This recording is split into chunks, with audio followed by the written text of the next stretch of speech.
လူတွေတေဝါရင်ဘယ်ကိုရောက်တယ်လဲ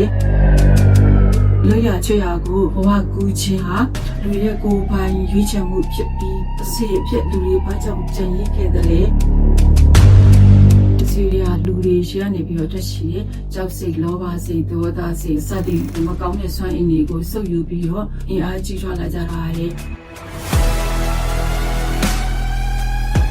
ဒီကောင်းတဲ့စီမှုများနဲ့စိတ်ကြမ်းမာရေးချုပ်တဲ့မှုများဟာမကောင်းတဲ့စွမ်းအင်တွေကြောင့်ဖြစ်ကြတယ်ဆိုတာအားလုံးမင်္ဂလာပါတို့နာမည်ကဆူဆူရီပါဘယ်လိုသားတဲ့သူတွေဟာလွတ်ရချက်ဝိညာဉ်ကဘာကိုရောက်ရှိကြတဲ့အခါမှာကိုယ့်အရင်ကွန်လောသွားကြတဲ့ဆွေမျိုးမိသားစုဝင်တွေနဲ့ပြန်လည်တွေ့ဆုံကြပြီးတော့ဝိညာဉ်ကဘာမှာအတူတူကပြန်လည်နေထိုင်ကြရတယ်ကိုဆောင်နဲ့အင်ဂျယ်ဆိုတာရှိပြီးတော့လူတွေရဲ့အိမ်မက်တွေကိုကိုဆောင်နဲ့တွေကဖန်ဆင်းပေးပါတယ်။နောက်ပြီးတော့လူတွေကိုမကောင်းတဲ့ဘေးဥပါအန္တရာယ်တွေကနေကာကွယ်ပေးတယ်။နာယောဂတွေကိုသက်သာအောင်နဲ့ကိုဆောင်နဲ့ပေးအင်ဂျယ်တွေကနေပြီးတော့လူတွေကိုကူညီပေးပါတယ်။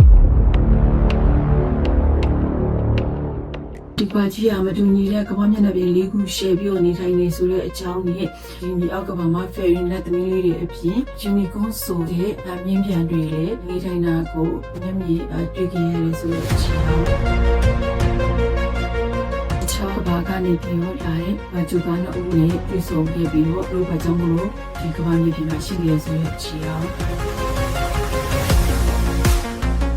ဒီကဘာကြီးကိုလေ့လာသိယူစရာနေရာအဖြစ်ဖျားသခင်ကနေပြီးတော့ဖန်ဆင်းထားတဲ့ဆိုတဲ့အကြောင်းစားတဲ့တမလုံးဖွင့်ရပတ်တဲ့အကြောင်းတွေကိုအစုံနေအောင်ဖတ်အောင်မှာဖြစ်ပါတယ်